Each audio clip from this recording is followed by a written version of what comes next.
Hey, everybody. Welcome to the Making Awesome Podcast, Season 3, Episode 14. We're going to be talking all about the things I wish I knew before getting into 3D printing. I figure this is a pretty important one for those that are celebrating.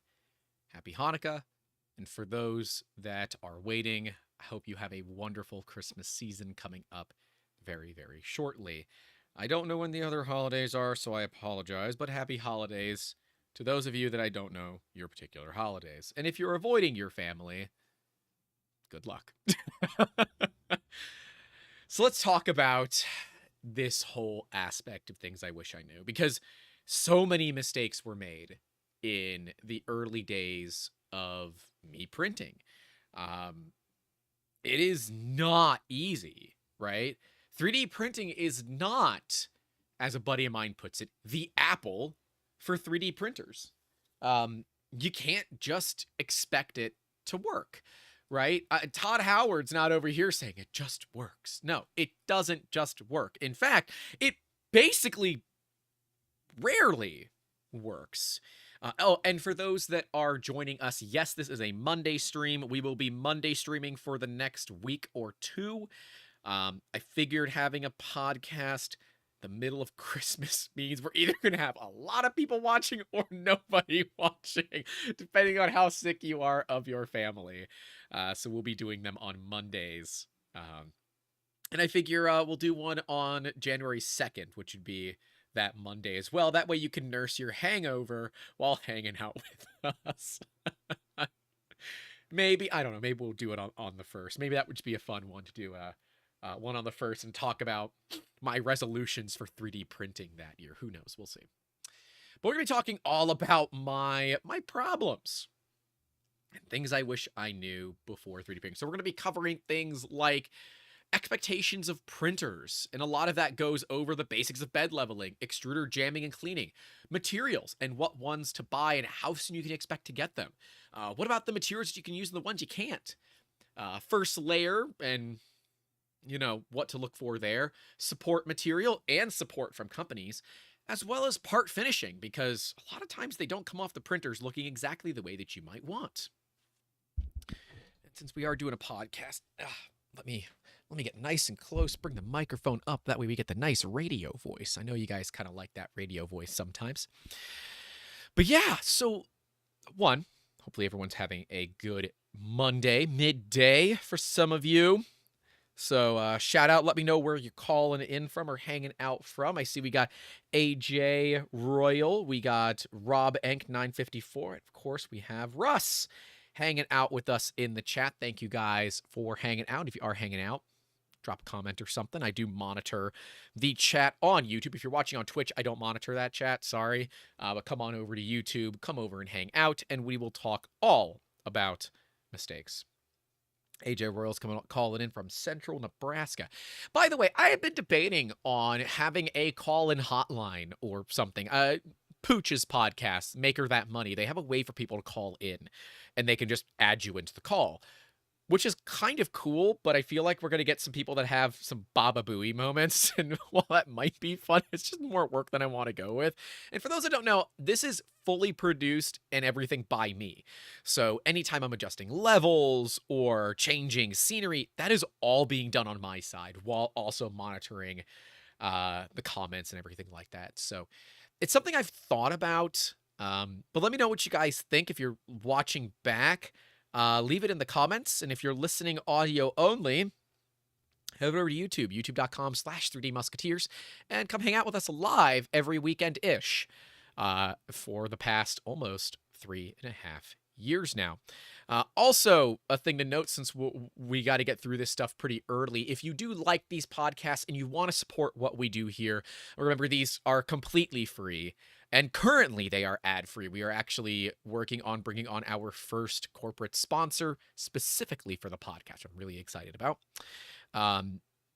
We will offer ad-free versions of this on our Patreon, which is basically me just cutting out the ads. So we'll literally just have a hard cut for the ads. But if you do want to come and hang out live, obviously you do it here. But yeah, if you do want to kick us some cash, we have a couple of our Patreon members hanging out. So we got Russ and Aaron are both here. They are both Patreon members. Thank you guys for your support. And if you do want to support the channel and what we do, you can join our Patreon or YouTube channel memberships with tiers starting as low as $1 a month. So would greatly appreciate it if you find this stuff interesting and you want to kick a couple of bucks back to help making these possible. It'd be appreciated. Anyways, we got Jellybomb267 saying, hey, Doctor got him! Watching from my couch, suffering from the stomach flu. How's everybody doing? I'm sorry you're suffering from the stomach flu, but it is the best way to lose weight, especially right before the holidays. Stomach flu is a great way to do it. Just hopefully it's not out at both ends at the same time. Aaron, how you doing, buddy? Nice to see you here. Sorry, neither of us won those tridents from the Maker Deck stream last night, but it was fun. And it is not a it's not a premiere. No, Aaron, it's a live stream. It's a podcast. These are done live. This is how we do them. It's not a premiere. Aaron says, "Oh, this is a live stream and not a premiere." I was like, "Wait. How did he know? How did he pre-record this and know?" Jelly Bomb says, bye. Damn it, it's Karen is here with some hearts. How you guys doing? But let's talk about it. And while I'm going through kind of my stuff, I want you guys to put in some of your things that you learned the hard way in 3D printing, things that you wish you would have known, right? Because there's so many things that we're like, oh God, this is bad. Like toxicity of resin. God, we know that resin is toxic, right? That's a thing on this channel. But you don't know that when you get it unless you find channels like this. You don't know that resin is toxic. And I apologize that my lighting is messed up. One of the light bulbs blew out in my office and I have to fix that. I have been in solid meetings and haven't had a chance to fix it. Literally, I had a meeting end. I started Zoom and came live with you guys. Like, I have not moved in a couple of hours. But anyways, and I have meetings as soon as this is over too, which is funny. But yeah, so let's get into this, right? Bed leveling, right? And I know that nowadays, right? Nowadays, in the new world, bed leveling is not such a big deal anymore. A lot of the affordable printers come with auto bed leveling, right? The Sovol SV06, the Elegoo Neptune 3 Pro, those were number 1 and number 2, I believe, in my list, and the Anycubic Cobra goes, right? All those machines have auto bed leveling, so you don't have to do it, but you have to get reasonably close. And if you don't know... Oh, Jelly Bomb says, hi, I really miss talking to you. I've been really busy with school. That's why I haven't watched a live stream in a while. I wish to come back someday. All good. No problem. Hey, look, that's what we're here for. We're a little community of people that are part of a bigger community. Call us like a homeowners association, and apparently I'm the president. Aaron is probably the guy that bitches at you that your grass is too long. I'm going to make you that person, Aaron, so sorry. Damage Karen says, how about how addictive it is and how you always want more stuff and better stuff and then the pretty stuff? Karen, it is you and Pete and Wexter and some of the other crew in Wexter's Discord is why I have a cart right now ready for me to click buy with a bamboo in it. So, like, y'all suck. So Spurluck says, if it's HOA, then I'm Cousin Eddie visiting a resident. You're not allowed to park on the street overnight, so best of luck for that. Well, like the basics of bed leveling, right? All of these machines that have auto bed leveling, except the Sovol. The Sovol is hard mounted, very similar to a Prusa, and does not have wheels. But the Elegoo machines have wheels. Actually, Uncle Jesse did a video on the Plus where it has 6 wheels, which is interesting. That will make leveling very complicated, in my opinion. If you treat it as 6 wheels rather than 2 sets of 3 wheels in triangles. If you treat it as 2 sets of 3 wheels in triangles, you might get a better bed level. I don't know. But these machines that are coming with auto bed leveling probes are not... they're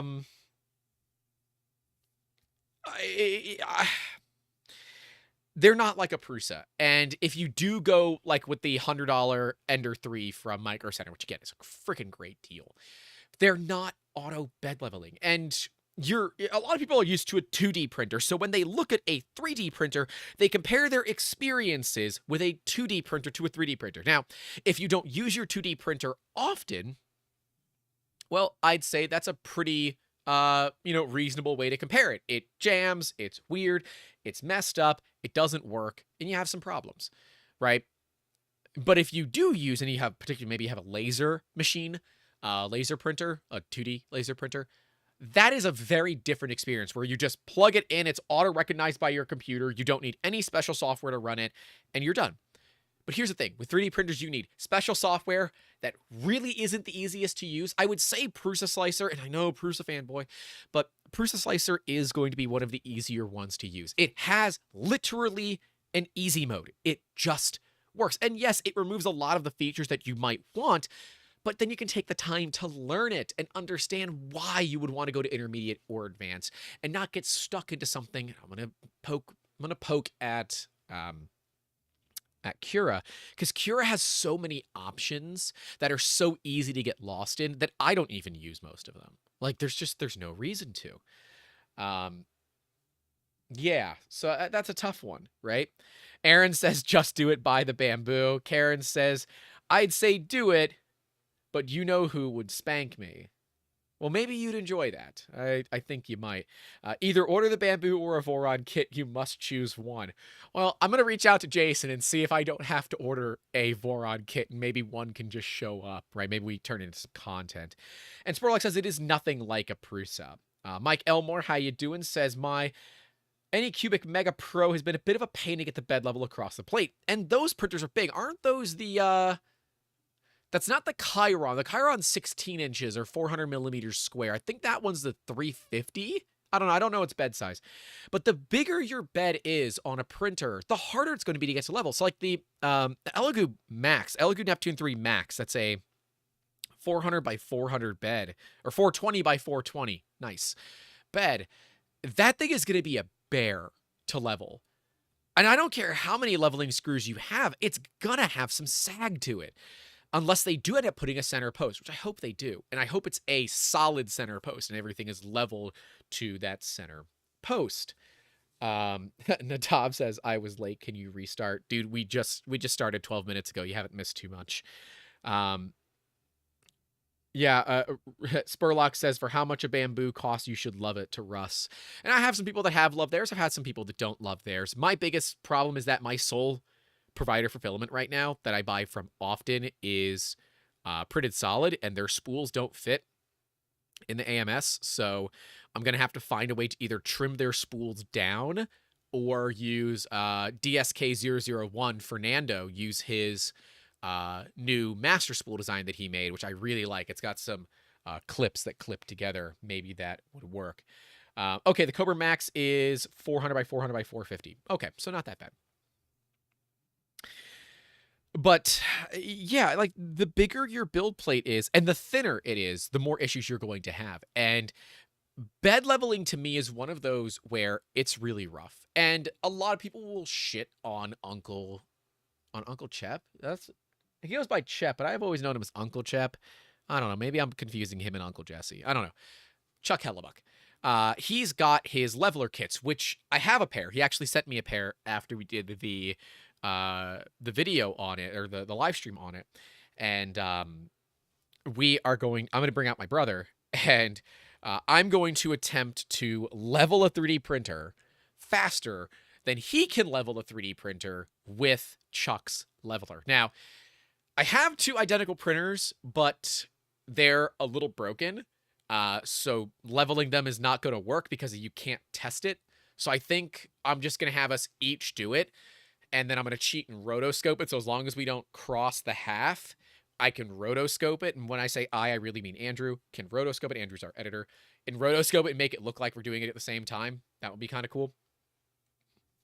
Anyways, we'll see. There might be some editing magic in that video. John Stern says, hey, plastic people, how you doing, buddy? Thanks for coming over and hanging out on a Monday afternoon or morning or evening, wherever you all might be. But yeah, bed leveling to me is one of those problematic things with 3D printing. And you can get really stuck on the bed leveling very, very quickly because that first layer is tough to get. Now, for me, it's really easy to understand it, right? If your ruffles have ridges, which is apparently from a 1980s commercial for Ruffles, I always thought that was their thing. Ruffles have ridges, but apparently it was a commercial that was only out in like the 80s and 90s, and it's been stuck in my head for decades. It's weird how that stuff works. But if your ruffles have ridges, so if your layers have ridges in between them where it comes up, you're too close to your bed. Now, if you're using a textured build plate, that might be fine. Textured build plates, you need to be a little bit closer than regular build plates. This is an understood thing. So a smooth build plate, you want a glass smooth surface. With a textured, you might want a couple of peaks in there.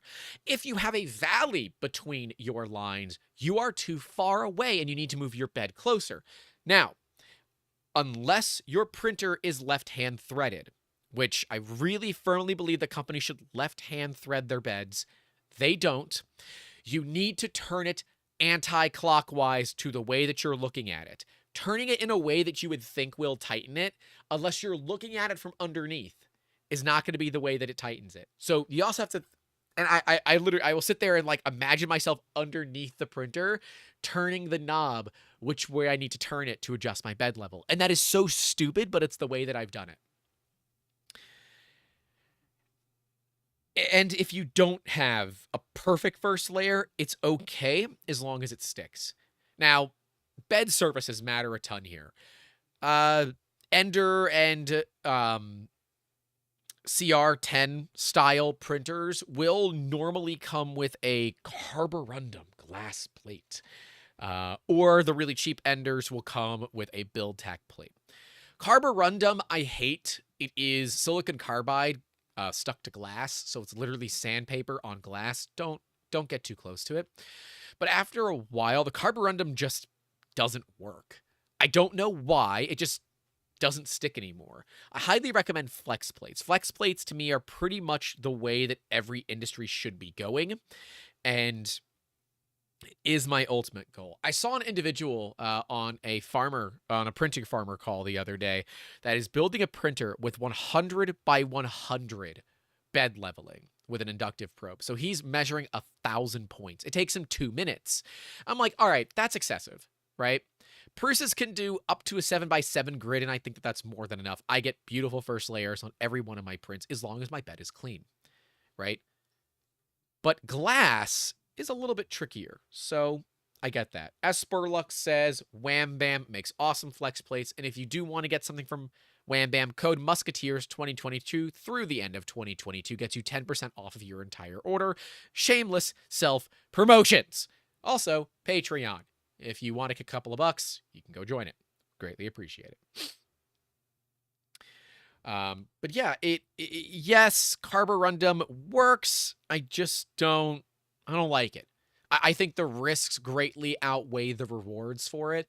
So I'd rather see a better material for a build plate, right? So some people will choose to go with glass, and we used to back in the day.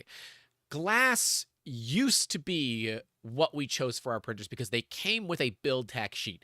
Now, I happen to really like build tack, but I'm old school, right? That was back when build tack was a little iffy and you used to spray hairspray on it. And for those of you that grew up in the 80s, it is Aquanet in the purple bottle. I loved when we had a retail shop and we'd have some older ladies come in. They're like, what is that smell? It takes me back to the 80s. What is that smell? Do they still sell Aquanet? And I would show them the bottle and they would go crazy for it. It just warmed my heart because now they're reliving a part of their teenage years, getting their hair done up, all crazy and such. And that was just kind of cool. But be careful with Aquanet and some of these other chemicals because you're spraying it. Now, we used to just spray it on our beds. We couldn't take the beds off. They were stuck to the printers. And if you do that, you'll have a tendency to get the hairspray on your bearing surfaces. Now, for some of these cheaper printers that run V-wheels, it's not a problem because the V-wheels don't care about a little bit of gunk here or there. They just wear down. Bearings, if you put a sticky surface on them, can actually start wearing out the bearings incredibly quickly. Replacing a bearing is a pain in the ass. Hilariously, replacing a V-wheel is much easier, but you will do them a lot sooner, in my opinion. So, apparently Prusa satin sheets are still Aaron's favorite. I have some. I haven't used some. I know I'm a bad person. I'm sorry. But yes, bed leveling is one of those things where back in my day, we didn't have level beds. So we literally put a piece of glass on it to forcibly level the bed. Some crazy stuff, some crazy stuff. Yeah, I recommend PEI flex plates. They really are the best way to do it. I'm not a huge fan of textured plates because I find that sometimes they don't stick very well, but with the right style of textured plate, they work really well. So let's go over to the extruder cleaning and jamming. It is often that you might run some cheap filament through your printer. We're going to get to that in a bit, but don't run cheap filament, right? Those are mistakes that I made early on. When we first started 3D printing, filament was about $40 to $60 a kilo. Then the cheap stuff was about $35 to $40 a kilo. And so we bought a Extruder and we made our own filament. And it worked, but diameter consistency was really tough on that thing. We didn't have a great setup. Oh, crap. That is a phone call that I will have to call back. I know who it is. We'll call him back. Anyways, we found that the Extruder worked for us, but it meant that our diameters were bad, right? I recommend getting good filament. And I know Karen runs GST often. Me personally, I love printed solid filament. We've been using them pretty much exclusively for client projects and for most of my personal projects for the past year and a half or so now. In fact, we toured them, which was really, really cool. And the responses that I got back were, the best way we were able to describe your tour was, you were very excited. Yes, I was. I was given unadulterated access to a facility that I could film whatever I wanted. And it was a lot of fun for me to experience this and see. It's like, I've made my own filament with the Extruder, and these are just big ass Extruders with lasers that worked. And that is so cool to me. And at $20-ish a kilo, you're not going to beat that price. And sure, you can get cheaper filament. There's cheaper filament out there, but I use the word cheap for a reason. Get quality materials, and you're going to have less issues with your extruders clogging and jamming. Now, I've had the odd roll that was a little bit odd. I had a kilo of wet PETG, but they reached out, and I'd already dried it, so it was no big deal. But customer service is another thing that you look for, right? When you buy a machine and it has a failure of some reason, you want to be able to contact the company to work on it. And if you're buying one of these cheap printers out of China, you're not going to get that experience. That's why I recommend Prusa's, because you get that, you get that kind of insurance with it, right? Oh, speaking of, I did not know that David Randolph was in here. Hello, sir. The president of Printed Solid is in here, and I did not know that. So good thing. See, look at this. Even when you're not, or even when you are around, I still say good things about you. Back in my day, we had painter's tape, and we liked it. That's true, man. Back in the day, with the blue painter's tape, gosh, my first printer was a Thing-O-Matic that I worked on, like an off-the-shelf printer, and that one had the belt upgrade, so it was Kapton. God, that Kapton tape was terrible. It was really, really, really bad. And yes, as Dave Randolph says, yeah, that Jesse filament is pretty awesome. It is pretty awesome. I have way too much. I have like 80 kilos of it in stock right now. It's great. Do you mean David Prusa Randolph? You guys are great. But yeah, extruder clogs and jamming are pretty much always, well, okay, I'm not going to say it that way. A lot of the times it's due to crappy filament or bad settings. On the Print Fix Friday that we just went through, we had a guy that was having jams, and I did not notice it, and you guys pointed out in the comments, so I'm actually going to bring it up in this week's Print Fix Friday. Their fan was reversed. So it wasn't actually cooling their hot end. It was sucking air away from it rather than blowing air onto it. And their static pressure on them is pretty low, so it wasn't getting enough airflow, causing it to overheat and have heat creep. And that's why I recommend, if you do get a printer, that you get one with as many of the features that you want, so you don't have to do these upgrades. Upgrades are dangerous on machines. And back in the day, we used to upgrade our machines all the time. Now I don't really do it. I add some quality of life upgrades on the Prusas, and that's things like to tension the Y-axis better.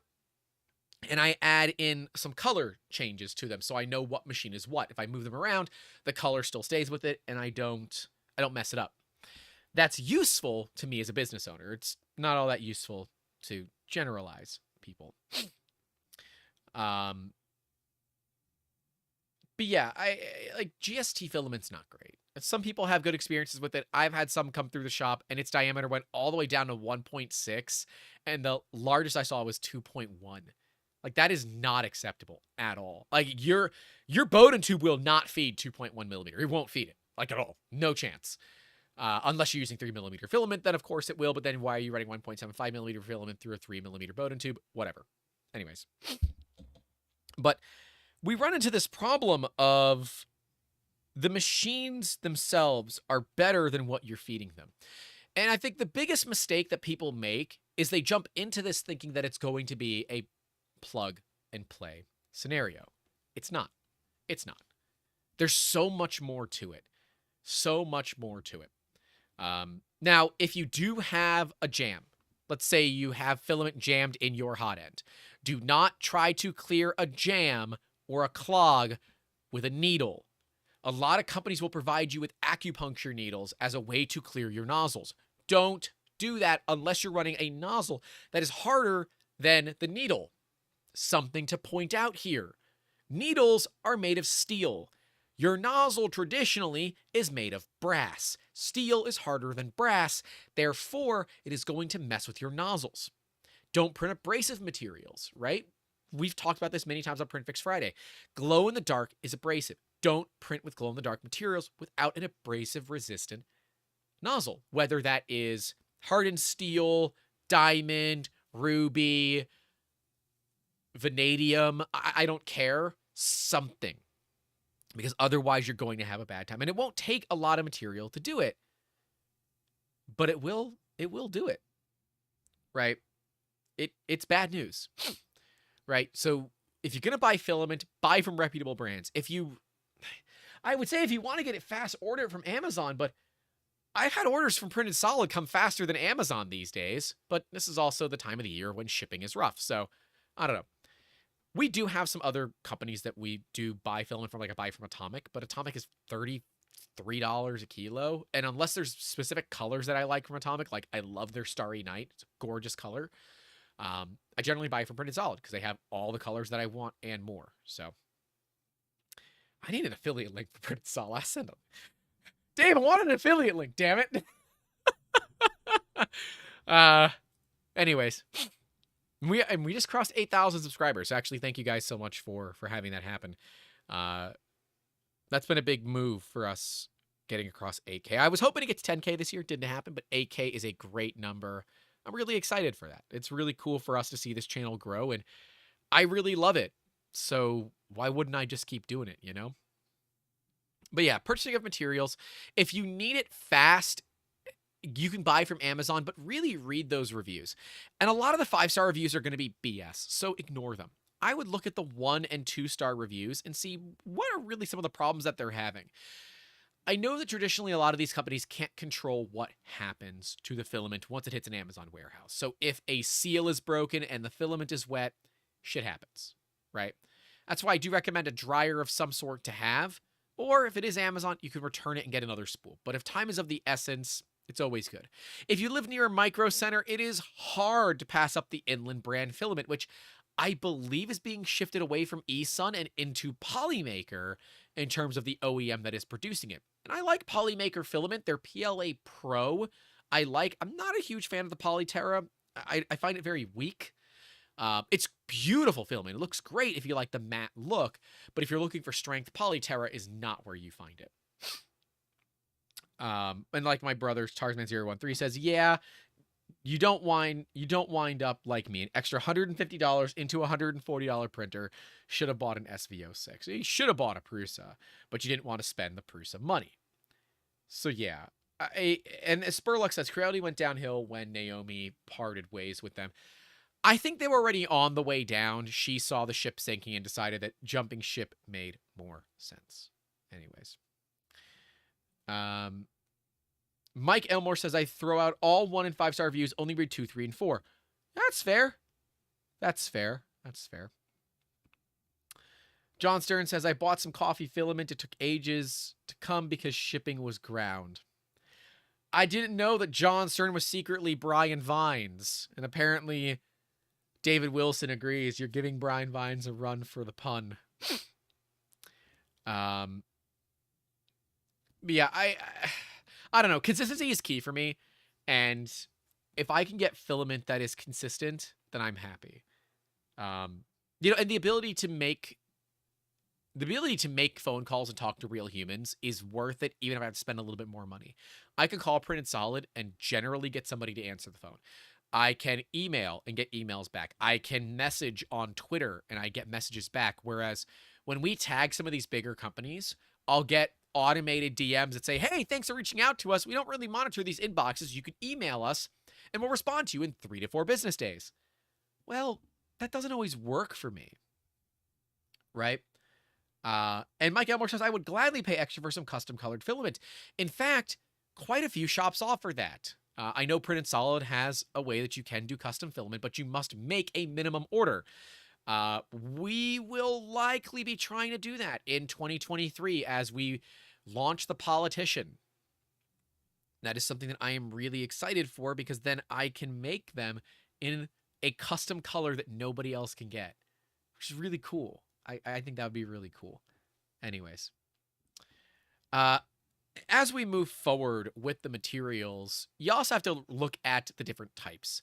Stay away from ABS, ASA, and the others. I know in your world and in the world of most people, ABS is a material that we see all the time. It's often used.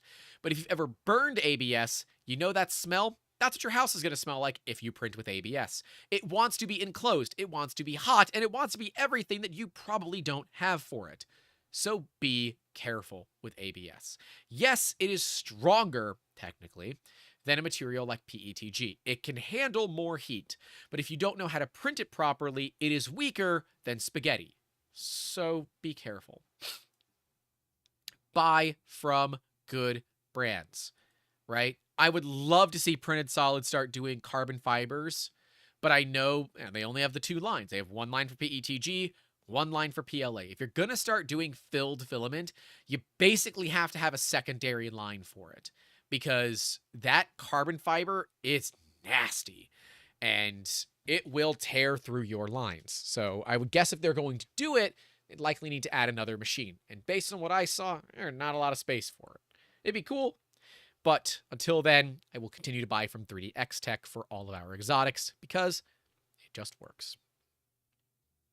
Adam Phantom says, I am willing to save money and ultimately buy a more expensive product, which is why I love Prusa. I'm willing to pay more for a better product experience. Paul Dance is asking, is Iron, E-R-Y-O-N-E, Iron, I don't know, a good brand? I don't mind them. I don't mind them. I've had no issues with them. I buy them. Their silks are pretty good. Like when I'm buying like random lettered company filament, it's because I want the silks. Like the rainbow silk from King Rune is pretty good. They did send me a couple of those rolls. And you'll see there's actually some prints with it behind me. That'll be for Thursday's time lapse. Dan Brunemer, Dan, we need to get you on a podcast. We've been talking about this and we've never actually done it. Do the ESD safe filaments work? Any favorites? Yes, they do. They're really, really cool. And 3DX Tech makes them. And I do like 3DX Tech filament. They also make fire retardant ABS, which is insane. It stinks so bad. The ESD stuff stinks a lot too, so be careful with that. Isn't Ira on the donkey Winnie the Pooh? No, that's Eeyore, right? Isn't that Eeyore? Pretty sure it is. Anyways, yeah, and as John Stern says, CF nylon is a great material, but it gets really wet. And like that's why I'm looking at these bamboos saying, yeah, you have a desiccant area, but I live in Florida. It is 49% ambient humidity in my office right now. It is 73 degrees Fahrenheit, or about 21 C. So, apparently there were messages that got... What's going on?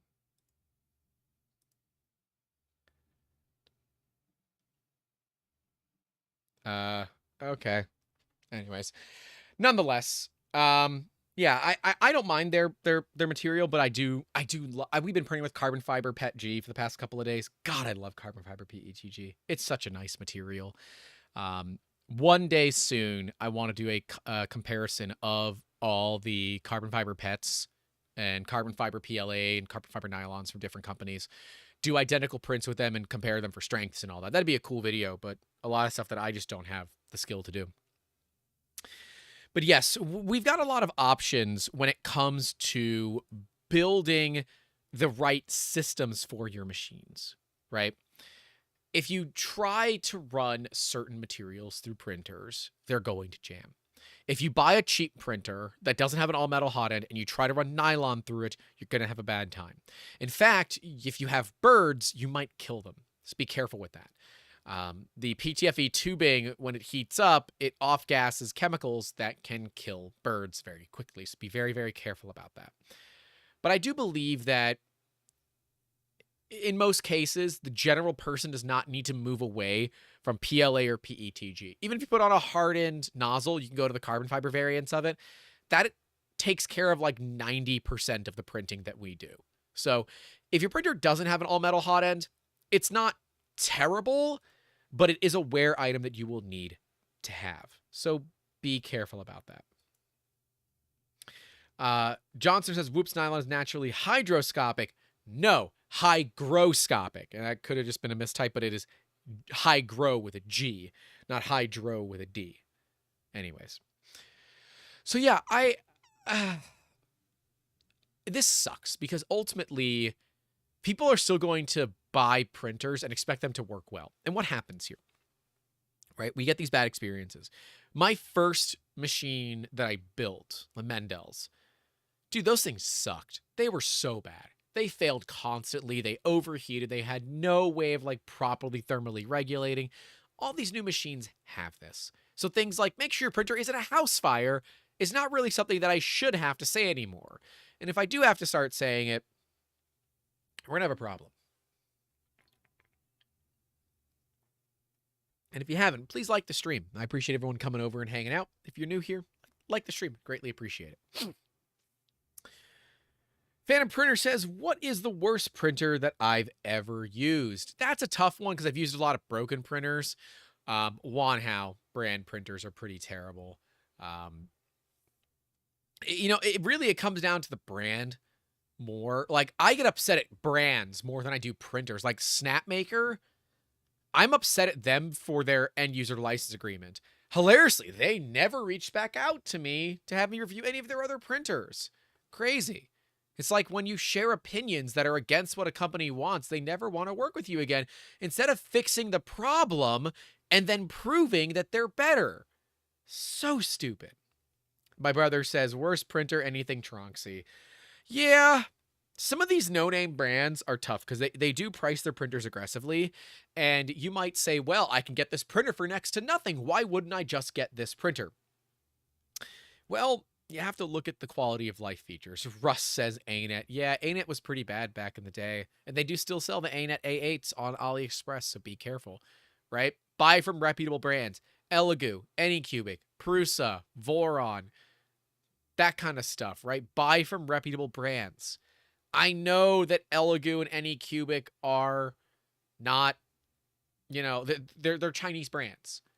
But they make good printers and they care about the community. And those are the things that I care about, right? When I see brands outwardly just violating GPL and outwardly stealing from others, it upsets me. Like Bamboo's going to get a spot in this week's Print Fix Friday, although it's going to be more of me getting mad at them because they stole Luby 3D's model and they put it in their Christmas house. Joel Telling called him out for it, kind of. He was a little bit nicer. And they said they would fix it, and they don't know how it happened. I know how it happened. You trusted someone, and you didn't actually teach them to do things the right way. You didn't train your staff. And if you don't train your staff and you rely on untrained people, you're going to get untrained results. And theft is one of them. That's how you get untrained results. Vast CNC says, I got a good deal on a printer called an ANET.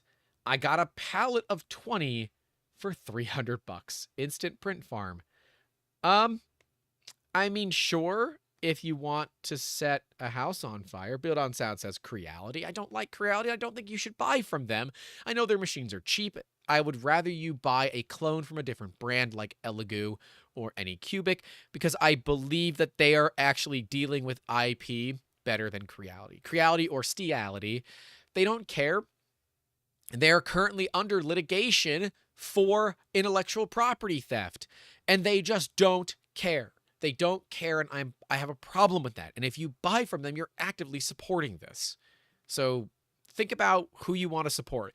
Do you want to support companies that steal from creators, big and small, or do you want to support companies that actually respect those creators? Decide with your wallet.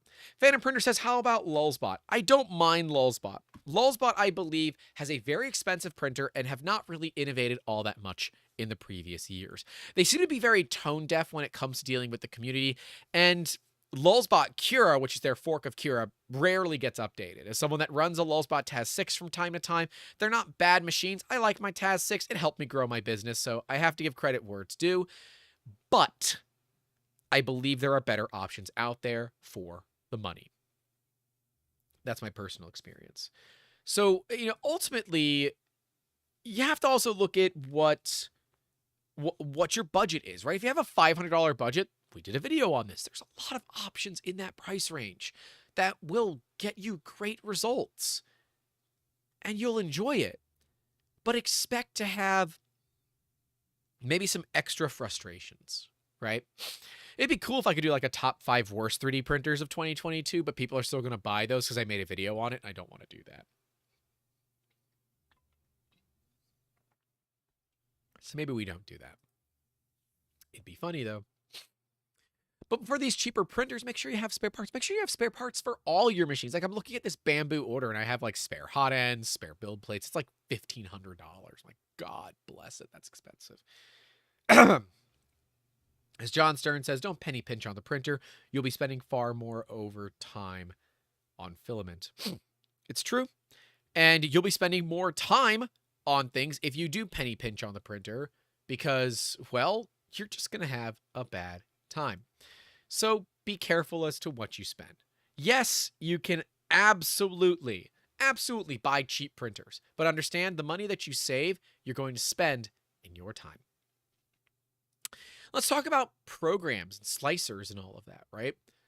The program that you choose to use will generally dictate your experience. A lot of these printer companies are coming with some sort of skinned or old version of Cura on the micro SD card. First off, throw that micro SD card out, buy a new one. The USB cables they come with, yeet them into the trash and buy new ones, because the ones that they generally come with are no name. Literally ones like this. This is a micro SD card from a printer. I don't even know what capacity it is because it has no silk screening on it. Honestly, I have no clue. It's been sitting on my desk. There are some numbers on the back that are laser engraved. It says made in Taiwan, and it's got a serial number. I know nothing else about it.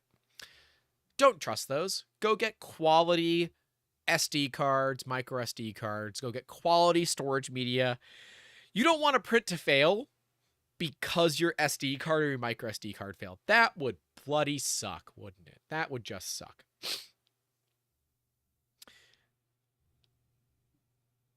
Vast CNC says, will there ever be an American company that can compete in the consumer space? I don't think so. I think that the price of labor in the United States is going to make it very difficult to compete. And that is solely because of the price points. Like Matter Hackers has their version of the Mark III's called the Pulse. You might not have known that. It's much more expensive than buying from Prusa directly. But if you are a company that requires American products from American companies, well, you might be stuck buying that, right? So do I think that American companies can compete? I think the price point is going to be the hard one. Now, unless they're like, if Bamboo Lab was located in America, I don't think that their printers would cost less than $2,500. I just don't see it, right? We have Construct 3D out of UK making gorgeous printers, but they're about $3,000 US. That is very expensive. People that buy them are likely buying them to support the company because I think the machines are cool. Don't get me wrong. but I believe that from a value standpoint, they are a bit of a tough buy. So if you're going for something cheap as your first printer, Construct 3D is out. But if you want something reliable, they might not be a bad option. Phantom Printer asks how I feel about V5 of Simplify 3D. I am not making a video on that. That is how poorly I feel about that. They have done very little innovation in 3.5 years, 4 years, something like that. I don't I don't like it. I don't like it. I might buy it, but probably not. I don't see a huge value in it personally. If you use Simplify 3D and you want the update, I can see the value in it, but I think that the open source slicers have come and gone beyond it. So that's my personal feeling. Yeah, and PrinterBot, I mean, we had PrinterBot, right? PrinterBot was the American company, and they shut down. They shut down because they couldn't afford to compete, right? It was very complicated when you're having printers that are much, much, much cheaper coming out of China. Now, back in the early days, yeah, there was plenty of room for American companies to succeed. Lulzbot being one of them. But Lulzbot was sold to a different company that maintained the name. It's not the same printers they used to be. They used to be built really, really well. My Task 6 is built like a brick shit house. It is really, really well built. And I love it. It's loud. It's slow. Its bed leveling is pretty rough. The bed material is a sticker of PEI on a piece of glass. And I've got a flex plate for it, but I have to install the stupid thing. All of these things make for an experience that makes me not want to use the machine because it is more complicated than turning on a Prusa, clicking print, and walking away. Now, that's because my standards have been set that way. And I agree that $3,000 is not a consumer printer. Back in the day, it used to be. So as the price points have come down, our expectations for the machines have not. And with Elegoo releasing the Neptune 3 Max at less than $500, that is going to be a great value. Although I think the Plus is a better value because it takes up less shelf space. If you need the Max, you're not going to get a better value printer for that money. I don't personally think. Let's talk about support in both support material and support from manufacturers. Support material for 3D printing, the bottom layers of your parts that are touching your support material are going to look like crap. Generally speaking, they're going to look like crap. And I know we're getting better with it. There are some better settings out there to get support that just falls off, and the bottom layers look okay. But they're not going to look like top layers unless you use soluble support material. Those are normally higher end printers, right? If you can't make it out of wet spaghetti, you cannot make it without support material. Yes, you can bridge a gap, but a lot of times, like you would with wet spaghetti, it might droop a little bit. If you have adequate cooling and you can solidify said spaghetti, then you'll be okay. But if you don't have adequate cooling, you're going to have drooping. Your parts aren't going to look very good. You might choose to do support material, but if you have the wrong settings or something isn't right for whatever reason, it's going to be really hard to remove that support material, making your life complicated. So it goes back to some of this stuff just sucks sometimes. There's nothing you can do about it. And I don't like that scenario. But yeah, I would say start with printing things that don't require support. And while there are these, like the new arc system for dealing with supports and removing them with a bunch of arcs instead is really cool, it's impractical for newbies. And these are things that I wish I knew. I wish I knew the support material was going to drive me absolutely batty. I bought Simplify 3D back in the day because their support was just better. It was just better. Their support material was just simply better. When we would be printing really thin parts, Simplify 3D was the only software that wouldn't just truncate the support through the part.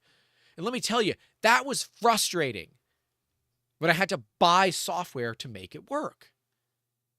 Now they're not. They're not the only ones that do that. Prusa Slicer does a great job of it. Cura does a great job of it. So they're not the only ones. But from a technical standpoint on the support side, whether that's support for software, support for hardware, Simplify 3D has fallen to the wayside for me. I believe that companies like Prusa set the standard for support for their machinery. So if you have an issue with your printer, let's say you buy a Prusa, you go to Prusa, you go to their online chat, clickety-clack a little bit, and if you're, if everything goes well, you either get a solution to your problem or they send you parts and you replace the parts.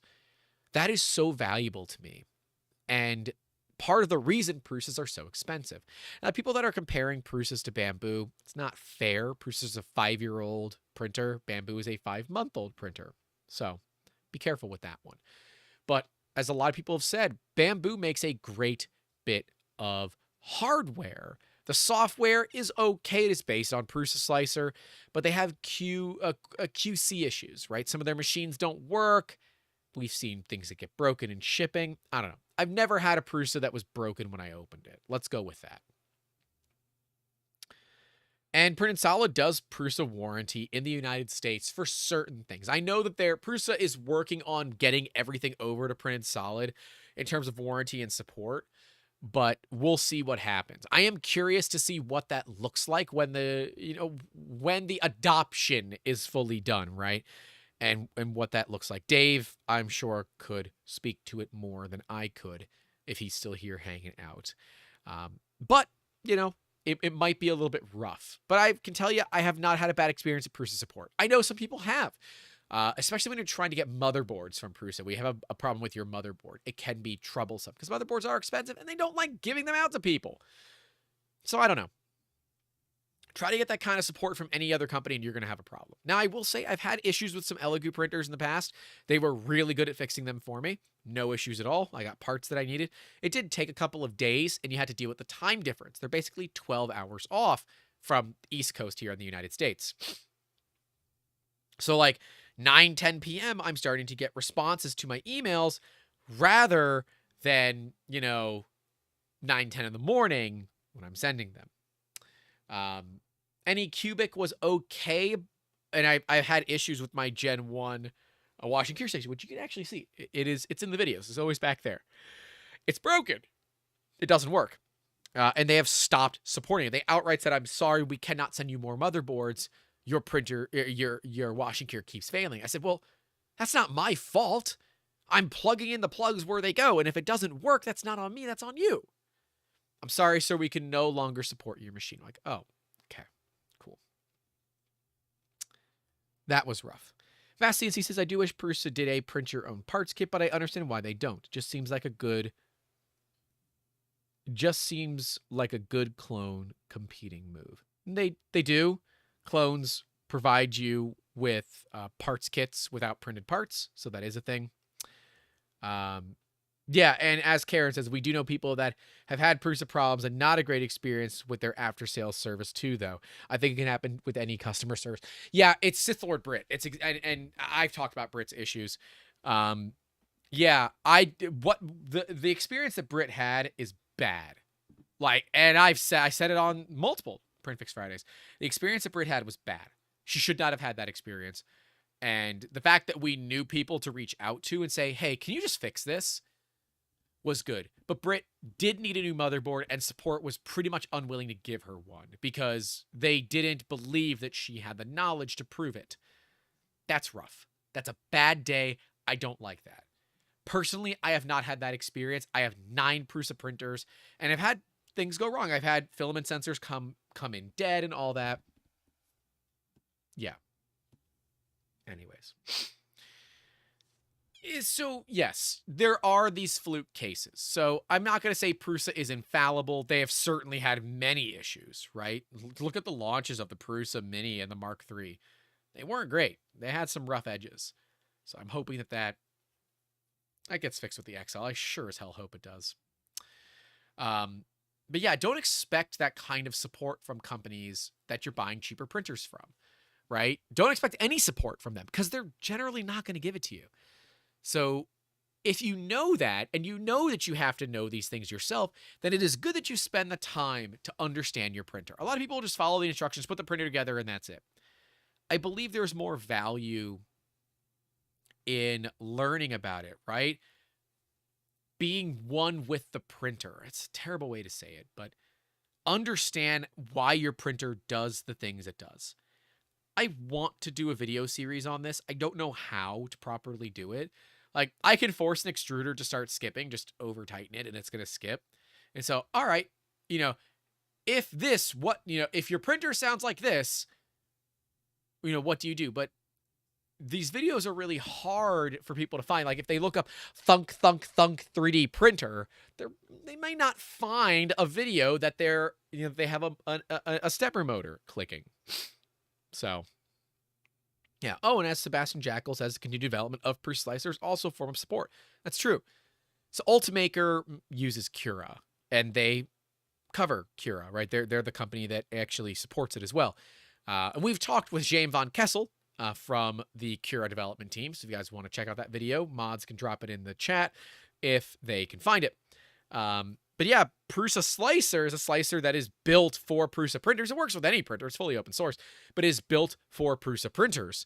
And boy, howdy, does it just work. Yeah, okay, the settings from Prusa are really slow, and I double the speeds for basically everything. Still works great.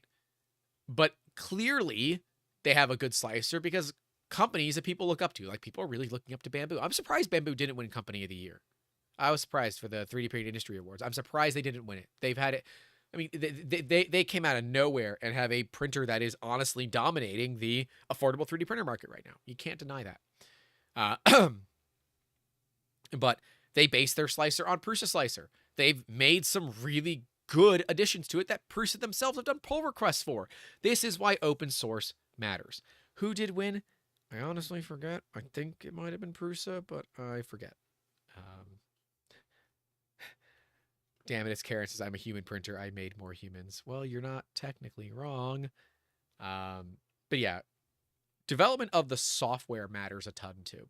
If you're dealing with these cheaper companies that are just providing you with an old version of Cura, and that's all you're using, you don't think to look for updated versions of it, you're going to be using older slicing engines and dealing with quality of parts that just aren't what it could be. Like back in the day, we were using Repetier Host, right? Repetier was terrible. It was absolutely terrible. It was rough. And like we didn't have SD cards, we printed over USB. And it's like when Windows started auto updating was like the death of printing over USB for me, because now my computer auto updates whenever the hell it feels like it. And if you're running a 3D print, it's just going to kill it. So don't do it. Yes, Johnson, Repetier Host was awesome. When it was one of my only options, it was awesome because it was that or basically nothing. It's not awesome. It's a terrible program with terrible UI, especially when you consider it today. So the back in my day is we had software that just kind of worked sometimes whenever it felt like it, and we liked it. Now it's as easy as drag and dropping files in. They auto slice it. You don't have to choose your settings every single time. You can save printer profiles. Your support material just works. Yeah. Yeah. And Johnson says Printerface was the other option. Printerface was terrible. God. But you know what? If you needed it, you needed it, right? If you needed it, you needed it. That's the way I look at these things. So I wish I knew all this stuff, right? I wish I had taken some time to learn the slicers before I jumped into 3D printing, because I struggled for many years with shitty prints and like just bad quality, thinking it was okay and acceptable, and my retractions were never good, so my prints were stringy. We printed a lot with ABS in the early days because it was easy to get. It was cheap. Eric Cedarberg says, I still go back to Cura 1 from 2015 once in a while when I've done some stupid experiment and want a slicer with less options. I mean, that's fair. That's totally fair. Nadav says, next time ask me about 3D printing. You can put in the comments whatever you want about 3D printing, homie. And I even said in the beginning, although you might have missed it, that, you know, guys, please put in the comments what you wish you knew when you started 3D printing, because this is so valuable for those that are watching and listening to see, okay, these are things that I should be looking at. Like, I highly recommend before you buy a machine, download the slicers. Learn how to use the slicers. Prusa Slicer, Cura, Kirimoto. Help, if you want to try Simplify 3D, you get 2 weeks to try it. Idea Maker, Matter Control. There are all these different options out there that work really well. Now, Lychee Slicer has FDM support, which I am going to be doing a video on that eventually. They're doing an update that they told me to wait for, so I'm going to wait. I'm going to listen to the guys that are behind it and tell me to wait. So yeah, tell me what you guys wished that you knew. We're going to move on to part finishing. Finishing parts is way harder than you think. Sanding plastic, you can't do it with a power sander, or if you do, you can't do it very fast because you'll just melt the plastic. I wish I knew about Bondo early on and using Bondo to finish 3D prints. If you're able to deal with the added thickness that Bondo adds, it's great. It works really, really well. I will go through and sand my parts with like a 60 to 120 grit and Bondo on it, just like you would for a car. It works roughly the same. Sanders 3D says, I wish I knew how addicting it is. I started with one, now I'm building them all the time. Yeah, that's another issue, right? How addicting 3D printing was. I started with one printer. I'm up to almost 40, I guess. Yeah, almost 40. Oh, wow. Okay, YouTube is telling me now would be a good time to insert ads. Creators earn more money inserting ads the more viewers are watching. Give it a try. No, we don't do ads when it's live. Ads get applied after the live. But if you guys do want to support the channel, you, of course, can leave a like on the video. You can subscribe. You can join our Patreon or YouTube channel memberships, and all of that is greatly appreciated. I wish I knew about methylene chloride and how useful it can be, but how impossible it is to get. Now you can get it in 3D Gloop, which I like, but, you know, this is, how big is this bottle? 120 ml, and it dried out on me. I'm bummed. It is what it is. Nothing I can do about it. It's just part of what methylene chloride does. Nadav says, I still got my Mendel. I just need to get a new hot end for it. Yeah. Anners says, I really liked Idea Maker for a while, but Prusa Slicer and Super Slicer have taken the lead recently. It was really nice when I was intaking a lot of files. It's true. Bit on Sound says, quality super glue, not cheap, goopy stuff. I like good quality gel super glue. Hilariously, I buy the super glue brand and I buy it from the dollar store and it works fine. But if you want stuff that works really well, 3D Gloop works really, really well. It is methylene chloride based, so be careful. It is dangerous. It causes cancer in every state, as well as California.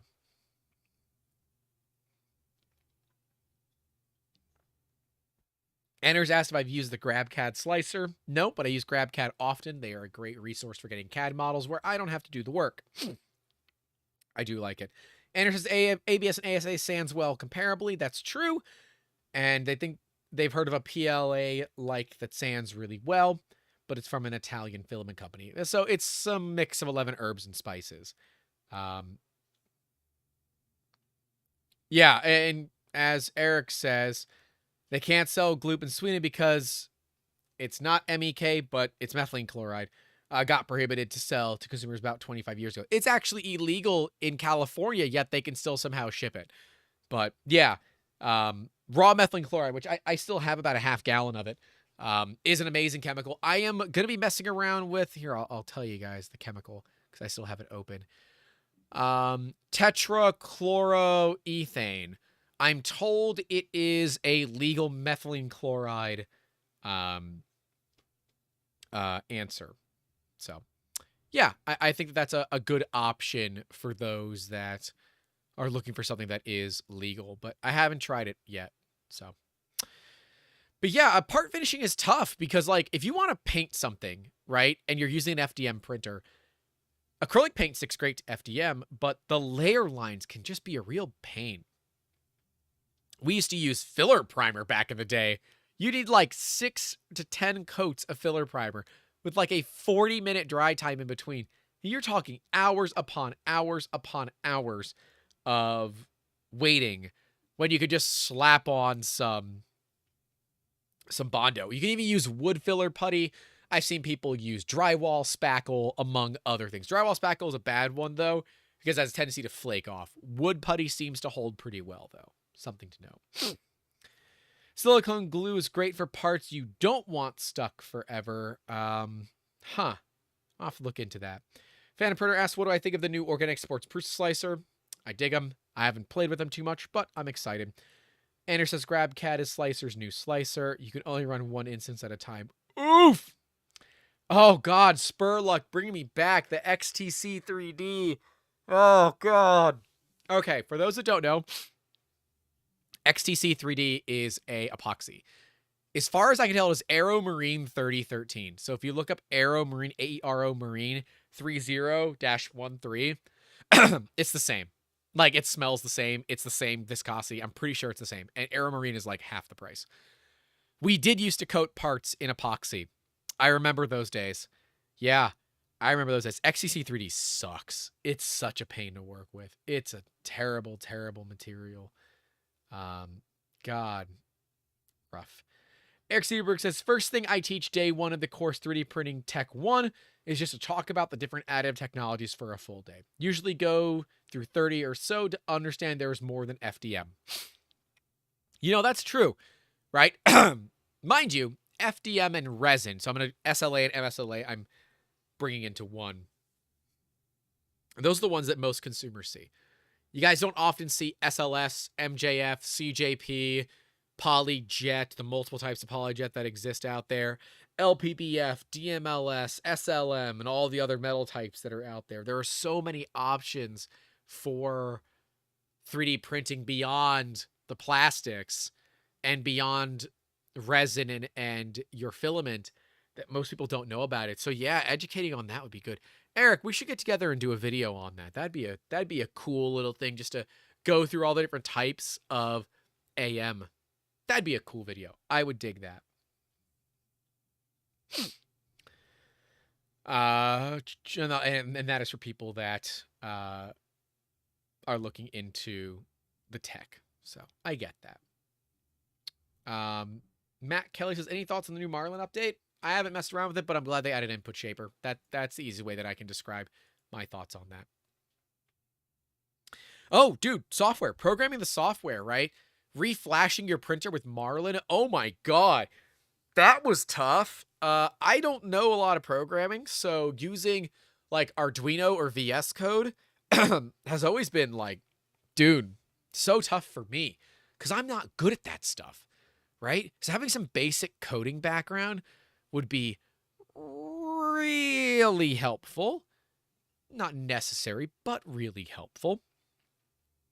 You know, understanding how to reflash a motherboard and what it takes, knowing if you need FTDI drivers or if you can just do it via USB, knowing how to compile firmware, knowing basic G-code commands. Now, of course, the wiki is there. You can just look up G-code commands for 3D printers and you'll get the entire wiki with the codes for it. But certain machines use different codes for different things. So, yeah. Spurlock says, compiling my Marlin. I don't need to do that with Bamboo or Prusa. I don't want to do that anymore. Or even RepRap firmware. RepRap firmware is a lot easier because they've got like this builder thing that like walks you through their little wizard. That is convenient. However, yeah, no. It's just not.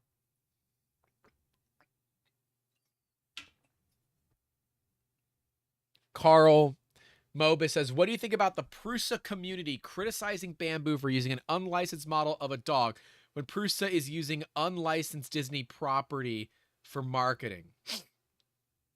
Okay, this is a fun one. We want to get into this shit today. All right. So, let's go down this path. One, it was a blatant steal from Luby 3D. And it's not just Prusa community, it's Joel Telling started. Joel Telling was the first person that I saw do it. So let's start with that. It was a blatant theft. And Bamboo said we're going to get it fixed, but it shouldn't have been a problem in the first place. So let me look up the Star Wars AT-AT model.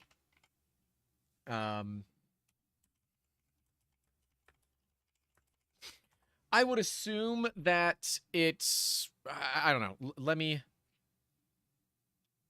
see. So, I mean, they've got printables. They have models on printables with it, but they also did an entire thing about utilizing Prusa printers in Star Wars movies. So I don't know where we're getting this from, but it seems like it seems like we're just here to cause problems, maybe. The Star Wars ad is for printables. Yeah, okay, so that's the original Prusa printers in Star Wars, and it's an interview. That's fine. Yeah, no, that's totally fine. I see no problem in that because they're interviewing someone that utilized it. So that's fine. But an individual designer versus Disney are different things in my opinion. But anyways. Yeah, I that sidetracked me more than I wanted it to. That's my fault. I'm sorry, guys. They have a marketing video using it. This is for commercial purposes. Buddy, they're interviewing someone that made videos and movies with Prusa printers. This is fine. This is acceptable. This is marketing. Like, when I tell people that we worked with Lockheed Martin, it's the same thing. Like, maybe I'm missing something, but that's the same damn thing. Apparently, I'm looking at the wrong video. Well, no, Carl, you can't send links. YouTube doesn't let you do it. So just DM it to me on Twitter. Because you know what? I'm going to look at this right now. Because this is apparently what I need to do today. Yeah, DM it to me on Twitter. I'm going to look for it right now. But, you know, Cole Wood wants to know my opinion on the new Anycubic DLP. I love DLP. I still have a DLP television, and that shows you how long they last. So if you're okay with spending the extra money, DLP is a great technology to spend that money on. It's not going to fail. You'll end up getting a bigger printer before that fails, in my personal opinion. All right, so I just got the link. Thank you. I'm looking at this video now. Give me just a second. Give me just a second here. Okay, so they've got a model. It is by another designer that they credited. So I don't have an issue with this because they credited the person, they got permission to use it. And if the person doesn't have permission to actually do it from Disney, that's not Printables' problem, right? Printables reached out to the designer that designed it and said, hey, can we use it in a video? And the person was like, probably. Yeah. I've got no issues with this at all. That's a great marketing video, actually. Real pretty. Yeah. All is fine. I'm skipping through the video because, yeah, it's just an assembly video. Yep, I got no problem with this. Why? Because somebody else designed it. They got permission to use it. Luby 3D did not give Bamboo permission for this. They only did after the fact. Prusa got permission beforehand, and they likely followed every one of the licenses. It does not say, it says it is not for commercial use on there. So, likely, Prusa got some sort of permission from the designer. Because, yes, that video would be considered commercial use. So, yeah, they would have had to have gotten permission from that individual. So, yeah, I don't know. That's how I feel about it. I don't have any issues with this. I believe and know that Prusa does their research. So I don't have to worry about them doing stuff like that. So I know Prusa does their research on it. But using a Disney property likeness for marketing is wrong. Fan art is okay. Using it for commercial marketing purposes is not. Disney owns that property. Well, then you know what? Here's my thing. Here's my thing with this. Disney doesn't give a shit. If Disney gave a shit, they'd sue. Disney doesn't give a shit. Disney doesn't care about all the models that, people like Chaos Core Tech make. And I love Chelsea. Recent Patreon member. Love their models. Sorry, throat. Disney doesn't care. Disney steals art from people. They steal fan art that people have done and make it themselves. Disney doesn't care. If Disney cared, Disney can sue. Just like Honda came through with the cease and desist and took down all their models, Disney can do the same thing. There's no issue with this. We're getting off topic. But if Mobus, if you think it's that big of a deal, you can reach out to Disney's legal team and contact them. But there's a huge difference to me stealing from a small creator versus stealing from Disney. Right? Disney is not seeing any monetary loss from this, right? When you steal something, it deals with not only understanding the intellectual property, but also understanding the loss of it. Prusa is just showing off what can be done. They're just displaying a model. They're not saying, you know, all of this is for free on printables, but whatever. Carl Mobus says, but wrong is wrong. Playing fast and loose on one side and calling them out and forgiving Prusa is hypocritical. The small creators okay with the use. They talk to Bamboo. Yes, after the fact. You need to get permission before the fact. Prusa got permission, I would assume, from the designer. And that is all Prusa needs to do. Prusa does not need to contact Disney because the assumption is made that the designer has the approval from Disney. Just like when people send us stuff and we print it, right? They could be sending me stuff that's copywritten. It's not my job. I'm not the police. If you want to call me hypocritical and if you want to call me a bad person, then just unsubscribe and leave. That's all I got to say, man. Like, I'm not here to argue right and wrong. This is my opinion. If you don't like it, that's fine. I believe that a company stealing from a small creator that is trying to make it is a much bigger problem than from a multi-billion-dollar company that has literally made a statement that they don't care about fan art. Those are two incredibly different things. Now, I do see that the model has a non-commercial license. So if Prusa did not get permission on a commercial basis to make that video, there is a problem with that, and it should be addressed. But getting something done as a reactive versus proactive are two incredibly different things. Now, if you'd like, I'm happy to maybe bring on Seth Polanski again, who is an intellectual property attorney, and we can talk about this ad nauseum because we only mentioned it a little bit at the end of my talk with Seth, where we talked about fan art, and he said straight up, it's illegal. You can't do it, right? But you know what we found is that a lot of fan art is beneficial to the copyright and trademark owners than it is at a loss. Now, if you're creating something that is in direct copy of something that is sold at Disney, so if I go and I recreate the Lego AT-AT Star Wars model, right? I'm violating now two multi-billion-dollar companies, and they have every right to sue me. Every freaking right, and they should. But if I'm making something that nobody else makes, and it is off of an AT-AT, it's opened up like that, that to me is a totally different thing. Where that is something that is not made, it is not a theft, there is no loss of money. The best you can do is cease and desist me. That's fine. Don't care. But yeah, Lego hates that 3D printing exists. I promise you that Lego hates 3D printing exists. Especially with the way that Lego is going. And Lego, I think their patents expired. I don't think they lost them. I believe their patents expired. But that's okay. Right? And yeah, as Fevered Mind says, artists draw all sorts of Star Wars related material, and it's totally fine. Now, legally, is it totally fine? No, it's not. Legally, it's not totally fine.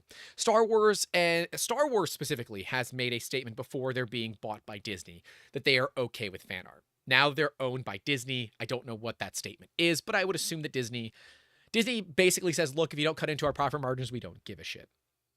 But I do believe that Bamboo needed to credit things, and they didn't. Now, did they get it fixed? Hell yeah, they did, and credit where that's due. But I don't like reactionary protocol. I like proactive protocol. Anyways, I have ranted enough about this. I've gotten myself off topic, and I've watched viewers leave this stream. So we're going to get back on topic. I hope that has answered your questions. I'm sorry if you disagree with me, but this is the fun thing called It's My Show and I get to do what I want. Some people don't like that, and that's okay. Not everyone is going to agree with me. You don't have to agree with me, and I'm sorry. It is what it is. All right, so let's get back on track here. So let's look at the electronics side of things. I wish I knew more about dealing with electronics and what that looks like for your machines. I wish I understood more about stepper motors, how they worked, and everything like that. And you know what, Carl, if you want, go to my website, go to 3dmusketeers.com, go to the contact page. There'll be a thing that doesn't look like a button, but it definitely is. It says book a free consultation. That'll let you book time directly in my calendar. I'd love to talk this out with you a little bit further, and I think that makes sense. So yeah, if you want to, I will give you some time directly in my calendar. We can legitimately just talk about this, where I don't have to deal with a show occurring at the same time, where we're very much tangenting away from the topic of the show. So if you want, yeah, let's have a chat. I'm totally down for that if you're down. Let's see. Raise your hand if you've actively 3D printed Lego and built a Lego set that Lego lost profits on. Anyone? No? Thought so. I will say I've done Lego pieces that Lego hasn't made, so I think that's fine. It might not be, but I think it's fine. So that's all that matters to me. Anyways, electronics. I have blown stepper motor drivers before. I have killed motherboards. I have ruined 5-volt rails on duet boards because I am not an electrician. I don't know electrical stuff. I have 2 business degrees. And while I have done fun things with electricity in the past, I built Tesla coils, Van de Graaff generators, and things like that, where I know the math, I understand it. I'm not the most capable. I wish I was. I'm much better now. I know what to do, how to measure things, and understand it a little bit better. But like knowing how to use a multimeter. Knowing how to use a multimeter would be good. Damn it, Karen says, permission to suggest a modeler to build on sound. Totally, Karen. Go for it. You can't link things in the chat, but go ahead. Link whatever you want. I don't care. Post whoever you want. I don't care. Like this is a great place for us to have a little community of people and say, I don't care if you talk about other people in the chat. We talked about Brian Vines earlier. You got my phone number, Karen. Just DM me. Oh shit, Karen's got side piece. No, I'm joking. But yeah, electronics. Being good with electronics, something I really wish I was better at. I'm great at taking them apart. I'm not great at putting them back together. I've gotten better throughout the years, and I'm pretty competent now that if I needed to replace a stepper motor driver, I could do it without blowing it. If I needed to set my stepper motor current, I could do it without burning it up. I'm confident that I wouldn't kill a motherboard again. So, yeah. But I've killed motherboards in the past. I have a couple of Melzi boards that I've roasted in the past because I didn't know what I was doing. And I learned the hard way. And God, there's just so many things that I could have done better. And I look back and say, Grant, you messed that one up. But it thankfully wasn't a $600 failure. It was a $40 failure, and you learned. I wish that I knew about how to run printers better. I still wish I knew how to run printers better. I might be a professional, but I'm not an expert. Because I believe anyone that considers himself an expert is decidedly not an expert, right? Unless you are literally like the top voted person in your industry for some reason, you're not an expert. You just know stuff about things. And I don't know. Stay away from the shystas that claim to know everything. I don't claim to know things. Hell, I do an entire series called Print Fix Friday where I get things wrong all the time. And I correct myself because that's part of the deal. Eric says Melzi boards, those definitely could be done better. But the nice thing about the Melzi boards is that you could measure across the potentiometer for the stepper motor and measure based on voltage for current. It was so easy to make sure that I didn't overcurrent my stepper motor drivers. This was back when drivers didn't come with heat sinks on them and you had to run them so hot. and you risk burning things up. God, things were so bad back in the day. Oh my God. Like a new person now, you have to worry about so little versus what we had to worry about in back in my day. We had to worry about our printers catching fire. You don't have to worry about that anymore. Your printers are safe for the most part. They're not going to catch fire for the most part, and you're going to have a great experience for the most part. But like just basic, like how to solder. I knew how to solder before I started, but if you don't know how to solder, soldering stations are cheap. I love the Pine Sill. It's a great little soldering iron, highly recommended. I recommend you learn how to solder. Like, I didn't know I was going to burn myself when I got into 3D printing. Now I just call it part of the initiation. Once you burn yourself, you're officially a 3D printer. Congratulations. You've burned yourself on a nozzle because you didn't check the temperature or you thought you were more tough than you actually are. Congratulations. Welcome to the cult. But I would say one of the biggest things I wish I knew was how expensive this industry can be. Now, I get it. There are so many more expensive industries out there. Ones that can actually be worked on through the 3D printing industry, like quadcopters and drones. That industry is so much more expensive as a hobby than 3D printing.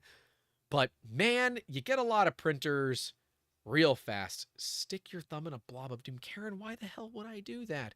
Why would anybody stick their finger in a blob of doom? Why would you do that? God, nobody wants that. But no.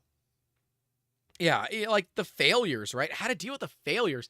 I do Print Fix Friday to keep myself kind of like comfortable with looking at print fails and understanding them.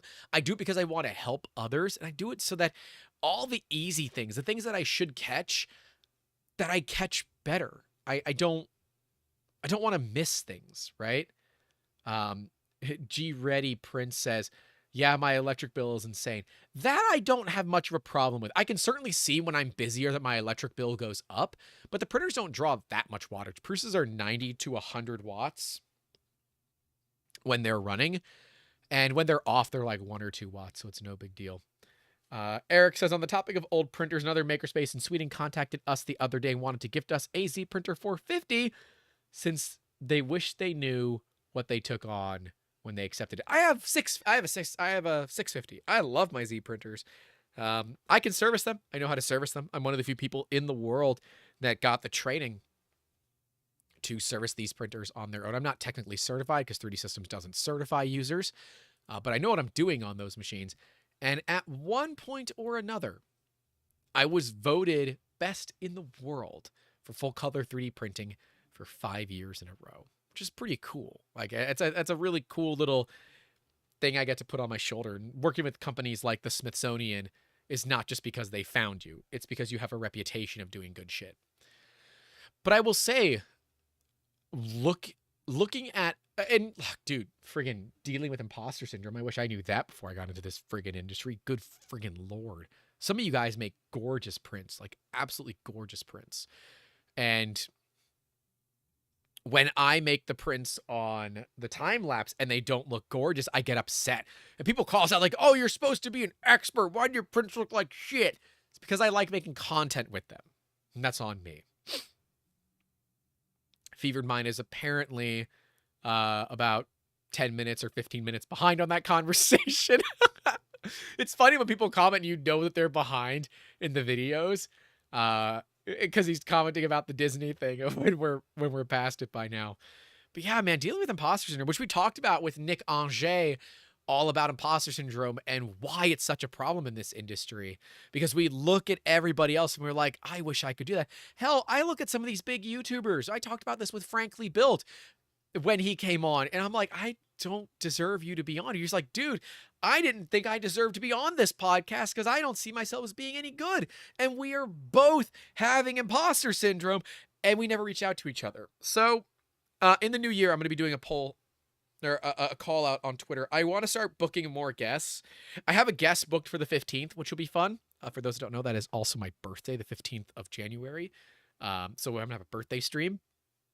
It's a really cool guest. It's going to be all about product development. I'm really excited for that one because that lady has the same energy I have. I found somebody else that has the same energy that I do that does very similar stuff to what I do. It's going to be a really cool episode. I'm excited for that. I think you guys are going to really love it. So if you're not subscribed, please do. That one is coming up. I think the next podcast topic we're going to do is the importance of family in 3D printing because Christmas will have just happened. And I want to talk about that. I think that's very important if you do get if you do get a printer in a family. I believe it's important that you work with your family on that. Fevered Mind says theirs is on the 10th. Amber's is on the 10th too. Cool. Eric says, assuming Twitter is still here by then, I'm an optimist. Oh God, I'm not getting into that shit today. But yeah, guys, leave them in the comments. Let me know what you wish you knew more before you got into all this. I think it's important for us to help educate the newbies because we got the Christmas noobs are coming up just like it used to be in Call of Duty. You get the Christmas noobs, people that just got it for the holidays, and you get them in and you just be wiping the floor with them. Well, instead of that, it's our job as people that have done this for a while to be open, accepting, willing to help, and lend a hand when at all that we can. I believe this is about community. It's more than just this channel. It's more than just me. It's all of us. And we can do this together. So get to those Facebook groups. Remove the toxicity. Good luck and Godspeed. Favored Mind says 2.4 build when. I think I'm going to do a Trident. They're cheaper. And they're easier to build. And I'm going to do a Trident first. I think I'm going to do Trident. Pretty sure we're going to do a Trident. And the reason we're going to do a Trident, it's a content reason. I would prefer to do a 2.4. I think they're cooler. But a Trident has less of them out there. So the video will have more draw than a video on a 2.4. So I am choosing a Trident because there are less of them out there. And that is a purely content move. So there you go. You get to see a little bit behind of why I'm choosing a Trident over a 2.4. It is literally because there are less of them out there and we can have a video that performs better because of it. 2023 will be the year that I start to learn when I start to learn more about Voron, Clipper, and that kind of things. I'm really excited for that. I hope you guys are going to be excited to come along that way with me. G-Ready Princess, I wish I knew how to design stuff in CAD and Blender before I started. That's a good one.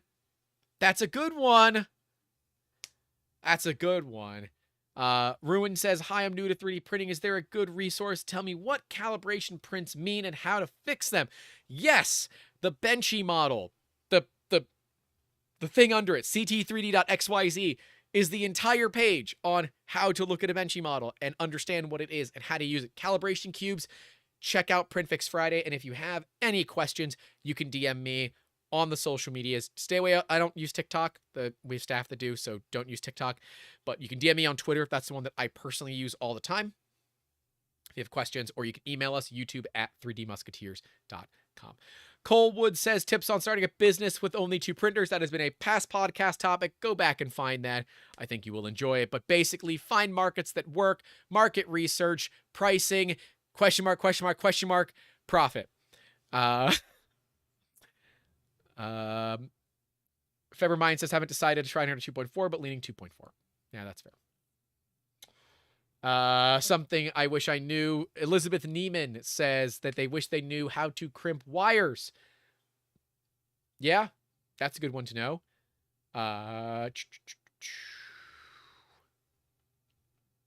Worst Peter says, I wish I knew I would have had to check cabling regularly. That's a good one. Guys, these are great. These are great things. Like things that I missed and I probably should have talked about. Dude, CAD would have been a great one to talk about. Good job, everyone. I appreciate it. Y'all, I love you guys. You guys are freaking awesome. Y'all are just, you guys make this a little bit easier on me. Some of you like to pick fights, but the bulk of you are really, really good. Y'all just want to help other people. So, well, that's why we do what we do around here. Andrew says, I went out of my way to learn modeling pretty quickly. I think I made it made my experience better overall. Being able to find models that aren't perfect and modify them is a great skill. That is something I still don't know. I can do basic CAD work, but like beyond that, I really, really suck at it. I have staff for that, and there's a part of me that's like, I'm just going to continue to have staff for that. That's how I look at it. I know not everyone can look at it that way, and that's where Fiverr, Upwork might make sense for you. But I think for the bulk of individuals, Tinkercad is a great place to start. It's legally free. It's browser-based. It's great for kids. It's great for adults. It's great to start with. Then you move into Fusion 360, which is, again, legally free. Has some limitations, but legally free. And then, you get yourself a little engineer, and that is awesome. When kids are excited and motivated, like I wish I knew better how to motivate kids into this, because it is a lot of work, and I find that kids just sometimes don't want to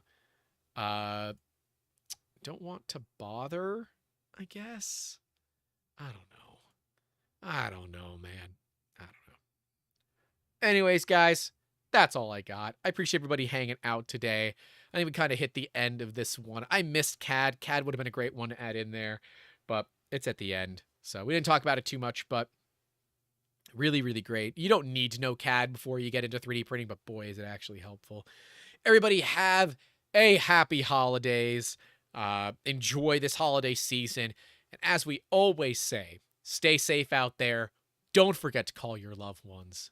And as always, keep making awesome. Season 3, Episode 14, the second to last in 2022. Take care.